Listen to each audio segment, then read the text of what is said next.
তো তোমাদের এখানে গরম কেমন? আমাদের এখানে তো অনেক গরম। এই যে সূর্যি মামা মাথার উপর তাণ্ডব করছে।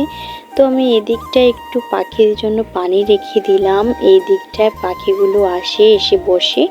তো এই যে হঠাৎ এসে দেখি মা এখানে চালে পানি দিচ্ছে। গরমের জ্বালায় ঘরে থাকা যাচ্ছে না। তো মা বললো একটু লেবু শরবত করে দিই। তো মাকে একটু শরবত করে দিলাম। আর এই যে দেখো এখানটায় মা গাছগুলোকে একটু যত্ন করছে। গাছগুলো হেলে পড়েছে, আরও রোদের তাপে গাছগুলো কেমন যেন হয়ে যাচ্ছে নির্জীব। পানি দেওয়া সত্ত্বেও গাছগুলোতে যেমন প্রাণ নেই এরকম লাগছে, সব কিছু যেন মরছে যাচ্ছে। তো আমরা সবাই মিলেই গাছে বিকেলে একটু পরিচর্যা করছিলাম। ওই দিকটায় মা পানি দিচ্ছিল, এদিকটায় আমি একটু পানি দিচ্ছিলাম। তো হঠাৎ দেখি বাবা আমাদের জন্য একটা জিনিস নিয়ে এলো। এই জিনিসটা আমরা ছোটোবেলায় অনেক খেতাম, এটা আমরা খুঁজছিলাম। তো বাবা নিয়ে এলো, রাস্তায় পেয়েছিলেন। আর এই হচ্ছে সেই জিনিসটা, এটা হচ্ছে তালের শাঁস।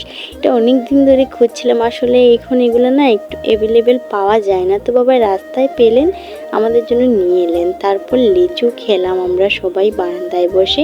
সন্ধ্যা হলো, পাকোড়া বানালাম, চা খেলাম।